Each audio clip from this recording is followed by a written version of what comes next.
Assalamualaikum warahmatullahi wabarakatuh. Selamat pagi anak-anak. Bertemu kembali dengan Ustadzah pada pembelajaran tematik hari ini. Pada pembelajaran hari ini kita akan melanjutkan apa yang sudah kita bahas kemarin di pembelajaran yang kedua.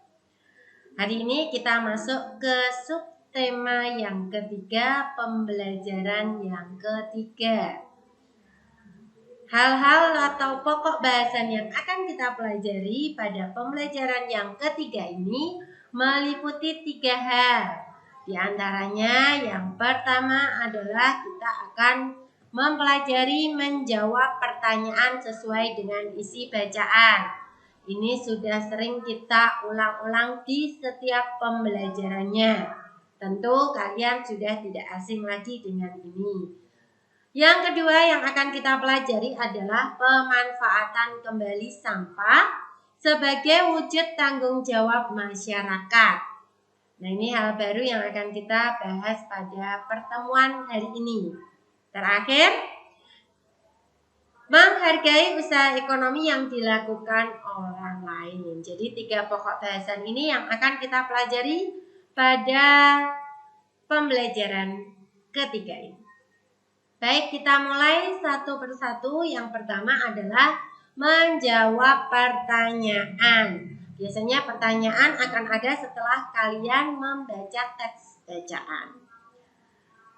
Otomatis yang namanya menjawab pertanyaan tentu saja harus sesuai dengan isi bacaan itu sendiri. Nah, anak-anak, isi bacaan merupakan inti masalah yang dibahas dalam suatu bacaan.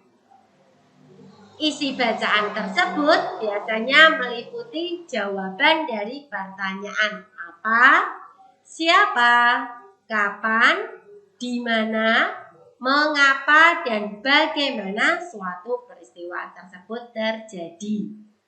Jika kita menggunakan dari beberapa pertanyaan tersebut, dengan mencari jawaban yang ada di dalam bacaan, maka tentu saja kita sudah bisa mengetahui informasi dan isi dari bacaan tersebut. Ini sudah kita latih di pembelajaran-pembelajaran sebelumnya, di mana ada bacaan, kalian menuliskan pertanyaan dan jawaban yang sesuai dengan bacaan meliputi beberapa kata tanya yang sudah disajikan. Kita lanjutkan saja untuk bahasan selanjutnya, yaitu pemanfaatan sampah sebagai wujud tanggung jawab masyarakat. Perlu kalian ketahui anak-anak, sampah adalah sisa kegiatan sehari-hari manusia dan atau proses alam yang berbentuk padat atau semi padat berupa zat organik maupun anorganik yang dianggap sudah tidak berguna lagi dan dibuang. Sampah yang menumpuk dapat mencemari lingkungan dan mengganggu kesehatan organ pernafasan. Jadi kalau kita sudah mengetahui bahwa setiap kegiatan manusia itu akan menghasilkan yang namanya sampah, maka kita perlu memikirkan caranya bagaimana mengolah sampah tersebut supaya menjadi zat yang tidak hanya tidak berguna dan dibuang. Mengapa?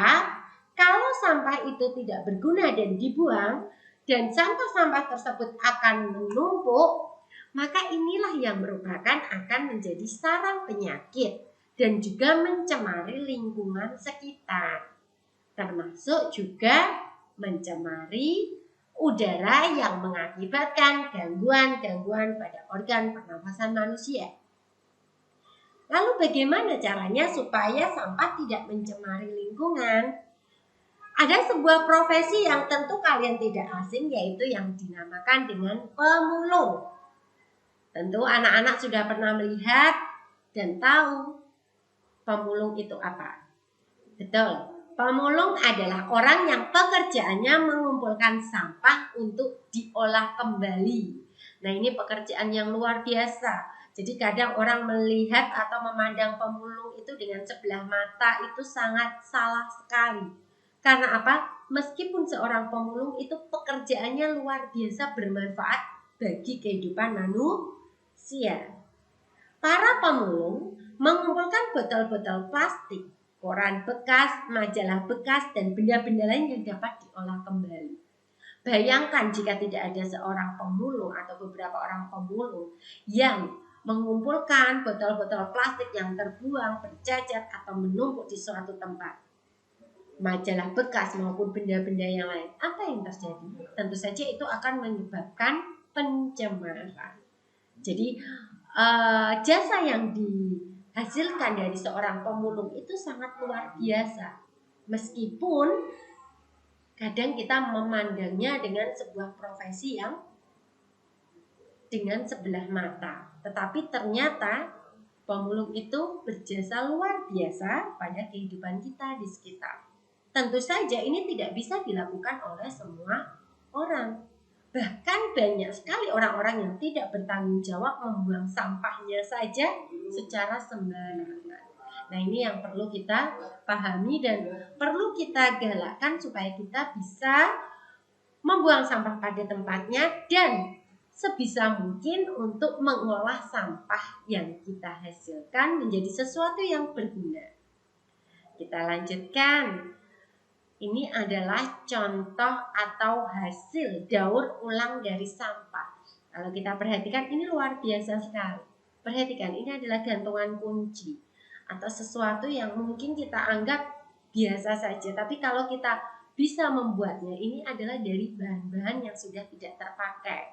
Perhatikan, ini tas. Kalau kita lihat sangat menarik dan bagus sekali. Tetapi apa yang dibuat? Bahan apa yang dibuat dalam membuat tas ini? Ini hanyalah plastik dari sabun-sabun deterjen. Coba perhatikan anak-anak.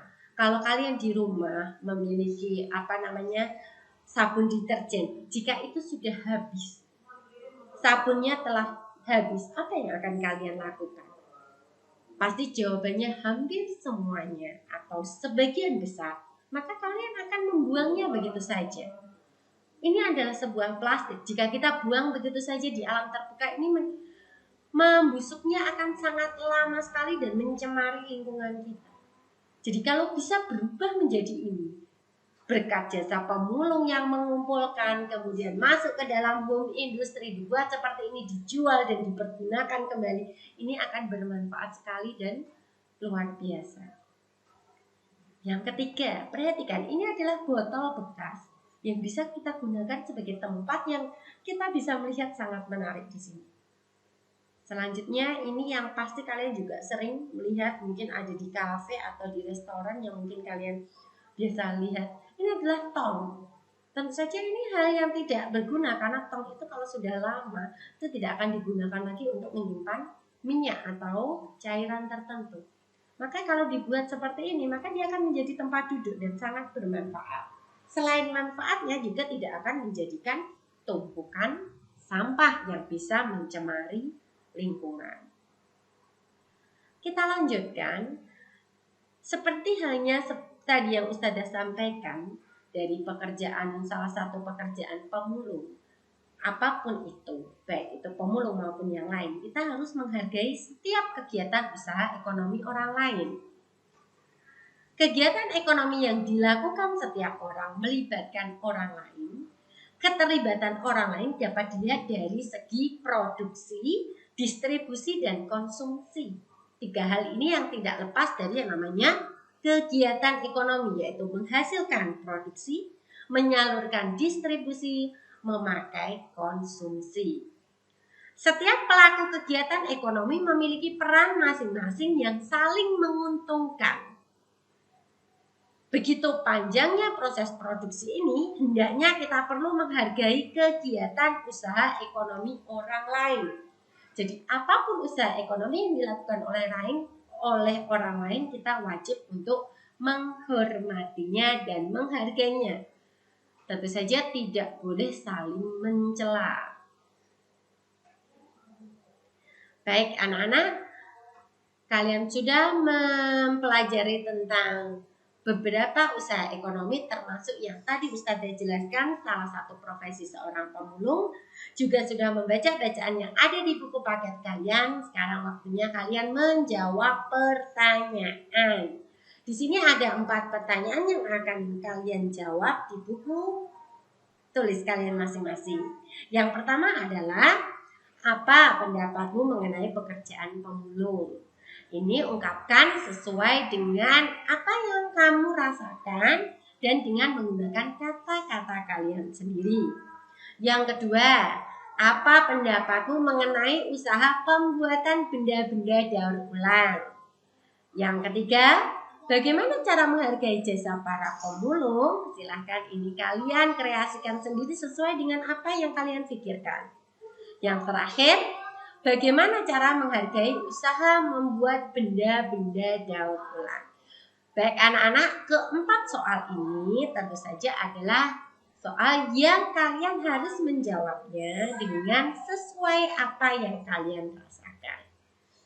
Baik, kita lanjutkan. Kita sampai pada akhir pembelajaran hari ini. Kita sudah membahas sedikit tentang apa itu usaha ekonomi dan menjawab pertanyaan berdasarkan teks. Kita akan melanjutkan pada pembelajaran yang keempat besok. Sedikit ilmu yang Ustazah berikan pada hari ini semoga bermanfaat untuk kalian semua. Tetap semangat dan jaga kesehatan. Ustazah akhiri, wassalamualaikum warahmatullahi wabarakatuh.